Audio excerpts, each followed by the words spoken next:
स्वागत है मेरी YouTube channel career for you में। और आज मैं आपको पढ़ाने जा रही हूँ डीएलएड के फर्स्ट सेमेस्टर के मैथ का लेसन 5। और इस लेसन का नाम है अवर्गीकृत आंकड़ों का पिक्टोग्राफ द्वारा नियंत्रण। तो अवर्गीकृत आंकड़े क्या हैं, पिक्टोग्राफ कैसे बनाए जाते हैं और उनके द्वारा नियंत्रण कैसे होता है, तो हम आज आपको ये सब कुछ बताएंगे। तो हमारे साथ बने रहिए।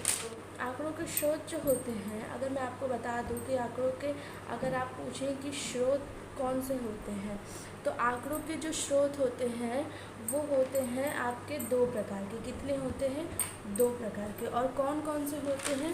तो पहला स्रोत जो आपका होता है वो होता है आपका प्राथमिक स्रोत, और दूसरा जो होता है वो आपका होता है द्वितीयक स्रोत। ठीक, तो प्राथमिक स्रोत आपका क्या है? जैसे जो आंकड़े प्रथम बार व्यक्तिगत रूप से अथवा व्यक्ति के समूह, संस्था को अथवा संगठन द्वारा गति किए गए हैं। जैसे या तो व्यक्तिगत रूप से या व्यक्तियों के समूह या संस्था को या संगठन को जो आंकड़ों के रूप में प्रदर्शित करे जाते हैं उन्हें प्राथमिक स्रोत कहते हैं। और प्राथमिक आंकड़ों के साधन के बारे में अगर बात करें तो प्राथमिक आंकड़ों के जो साधन होते हैं, प्राथमिक आंकड़ों के जो साधन होते हैं आपके, वो कौन कौन से होते हैं? तो वो आपको लमसम बहुत तरीके के दिखेंगे, पर इसमें मैं आपको 3 तरीके की बताऊंगी। तो जो आपको पहला होता है वो होता है आपका व्यक्तिगत प्रेक्षण, और दूसरा आपका जो होता है वो आपका होता है साक्षात्कार, और आपका जो तीसरा होता है वो आपकी होती है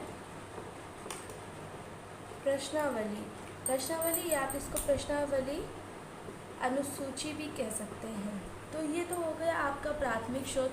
ठीक, अब आपके अगर द्वितीय स्रोत के बारे में बात करें तो जैसे द्वितीय स्रोत वो स्रोत होते हैं जो आंकड़े किसी प्रकाशित और अप्रकाशित साधनों द्वारा गति किए जाते हैं, उन्हें द्वितीय स्रोत कहते हैं। ठीक है, तो अवर्गीकृत आंकड़े क्या होते हैं? अगर हम आपको इनके बारे में बताएंगे, आपके ये होते हैं, क्या होते हैं? अवर्गीकृत आंकड़े, तो ये आपके क्या होते हैं?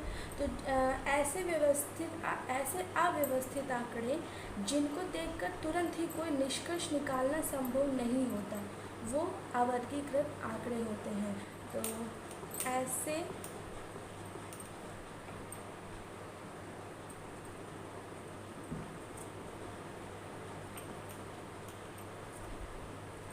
अव्यवस्थित आंकड़े जिनको देखकर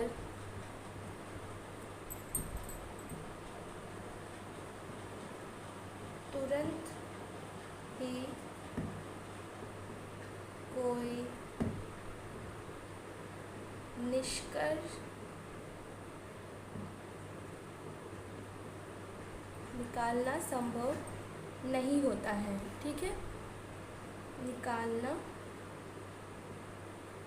संभव नहीं होता, वो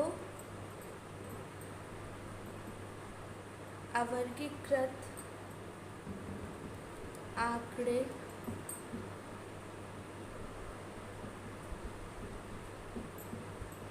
कहलाते हैं। ठीक, तो ये हो गई आपकी परिभाषा। एक क्वेश्चन है कि मोहन ने 5 विषयों के टेस्ट में 100 में से निम्नलिखित अंक प्राप्त किए, तो हमें इनका दंड आरेख बनाना है।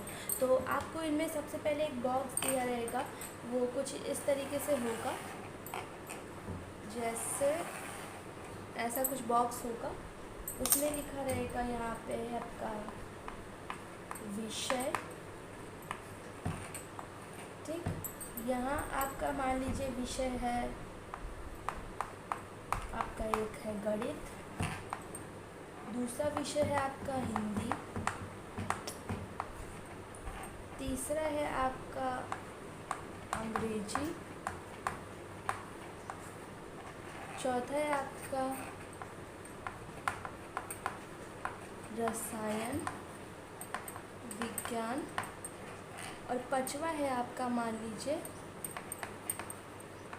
भौतिक विज्ञान। ठीक, ये आपके 5 सब्जेक्ट हैं। ठीक, तो आपको इनका दंड आरेख बनाना है। तो आप दंड आरेख कैसे बनाएंगे, सबसे पहले ये जानिए। तो मोहन ने विषय लिए थे गणित, हिंदी, अंग्रेजी, रसायन विज्ञान और भौतिक विज्ञान, जिसमें से मोहन ने अंकगणित में पाया था 80 नंबर 100 में से, और हिंदी में पाया था 75 नंबर 100 में से, अंग्रेजी में 90, रसायन विज्ञान में 85 और भौतिक विज्ञान में आपका 95। तो हम इनका दंड आरेख कैसे बनाएंगे। हमारे विषय लिखे हैं। सबसे पहला विषय है हमारा गणित, और गणित में पाए हैं मोहन ने 80 नंबर। 100 में से कितने नंबर पाए हैं, तो 80 नंबर। तो हम 80 को कैसे बनाएंगे, तो देखिए 80 को सबसे पहले बनाने के लिए जैसे हमारा हम यहाँ देखेंगे कि हम 10 से स्टार्ट करके देखेंगे कि हमारा 80 कहाँ आता है। तो देखिए, तो आपका 80 यहाँ आ रहा है। तो हम एक आरेख को 80 से लेकर ऐसे खींच देंगे। एक आरेख को 80 से लेके 10 तक या 10 से लेके 80 तक ऐसे खींच देंगे। ठीक है, हिंदी में कितने अंक पाए हैं, 75। तो हम यहाँ देखेंगे कि आपका 75 किन के बीच में आएगा। तो आपका जो 75 है वो 80 और 70 के बीच में आएगा। किसके बीच में आएगा, 80 और 70 के। तो हम एक आरेख इसके बीच से ऐसे खींचेंगे कि ताकि ये 80 और 70 के बीच में आ जाए। तो देखिए आप यहाँ पे आपका ये आएगा।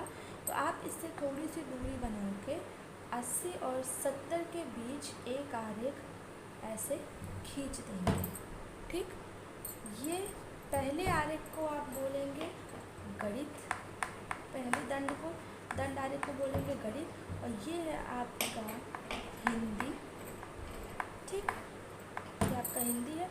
अब आपका तीसरा सब्जेक्ट क्या है, आपका तीसरा सब्जेक्ट था अंग्रेजी। तो अंग्रेजी में कितने अंक पाए हैं, तो अंग्रेजी में आपके 90 अंक पाए हैं। तो 90 हमारा कहाँ है, 90 हमारे यहाँ है। तो हम देखिए यहाँ तक आरेख खींचेंगे। तो एक आरेख हम ऐसे यहाँ तक खींच लेंगे। ये आरेख हो गया हमारा किसका, अंग्रेजी का।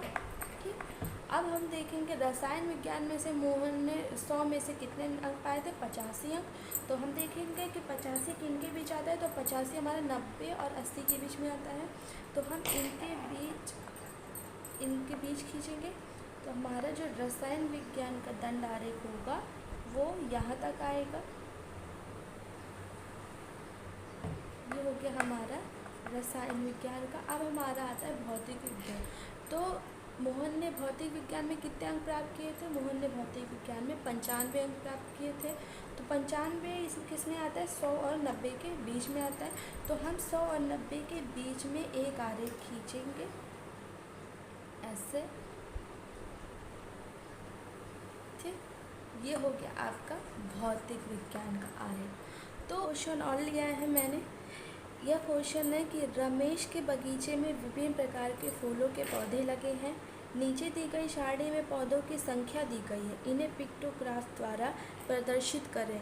तो इन्हें पिक्टोग्राफ द्वारा आप कैसे प्रदर्शित करेंगे, तो इनको पिक्टोग्राफ में बदलने के लिए हम ऐसे सारणी तैयार कर लेंगे, और इन सारणी में हम सबसे पहले फूलों के नाम लिखेंगे, और फूलों के नाम लिखने के बाद हम इनको देखेंगे कि किस टेबल में हमारे ये सारे आ जाते हैं और हमें इनके अंतर निकालने में सुविधा प्राप्त होती है कि नहीं। तो पिक्टोग्राफ की सारणी बना ली है हमने, और अब हम पिक्टोग्राफ प्रदर्शित करेंगे। तो गुलाब का जो हमें संख्या दी है वो हमारी 30 दी गई है, और गुलाब को अगर हम 5 फूलों के हिसाब से देखें तो 30 गुलाब हमारे कैसे बनेंगे, तो 5 6 होता है आपका 30। ठीक है, 5 6 होता है आपका 30। तो आप यहाँ कितने गुलाब बनाएंगे, आप यहाँ 6 गुलाब बनाएंगे। 5 6 और 30, तो आप इसको 5 फूल के हिसाब से आप इसको 6 बार गुलाब बनाएंगे। तो 1 गुलाब, 2 3 4 5, और ये हो गया आपका 6 गुलाब। उसी तरीके से गेंदा देखेंगे तो आप कितना होता है, 25। तो 5 5 सा होता है 25। तो 5 तो गेंदा आप जो करेंगे वो कितने बार करेंगे, 5 बार पिक्टोग्राफ बनाएंगे। तो 1 2 3 4 5, तो आपका ये 5 फूल हो गए। तो ये आपका हो गया 5 गेंदा। तो डहेलिया आप देखेंगे तो यहाँ कितना है, 15 है। तो 5 3 होता है आपका 15। तो 1 2 3, ये हो डहेलिया हो गया आपका 3। और जूही आपका कितना है, जूही आपका 10 है। तो 5 2 होता है आपका 10। और ये हो गए जूही के 2 फूल। और रजनीगंधा आपका है 45, और 45 रजनीगंधा आपका 45 है। कितनी बार बनाएंगे, वो बनाएंगे आप 9 बार। तो 1 2 3 4 5 6 7 8 और 9। तो फूलों के नाम लिख के गुलाब आपने कितनी बार बनाए, 6 बार। 5 6 30 होता है। गेंदा आपने बनाए हैं, गेंदा आपने बनाए हैं 5 बार, क्योंकि 5 5 25 होता है। डहेलिया आपने बनाए हैं 3 बार, क्योंकि 5 के हिसाब से 5 3 15 होता है। और जूही बनाए हैं आपने 2 बार, क्योंकि 10 में तो 5 2 10 होता है। और रजनीगंधा आपने बनाए हैं 45 दिए हैं, तो आपने बनाए हैं 9 बार, क्योंकि 5 9 45 होता है। अब अगर आपको इसमें पूछता है कि इस पिक्टोग्राफ में किस फूल की संख्या ज़्यादा और किसकी कम है, तो ज़्यादा जो आपका है वो है आपका रजनीगंधा, जो जिनकी संख्या 9 है। और सबसे कम आपकी है जूही, जिसकी संख्या 2 है। तो ये है आपके आंसर। आपको ये क्वेश्चन ऐसे लगाने हैं।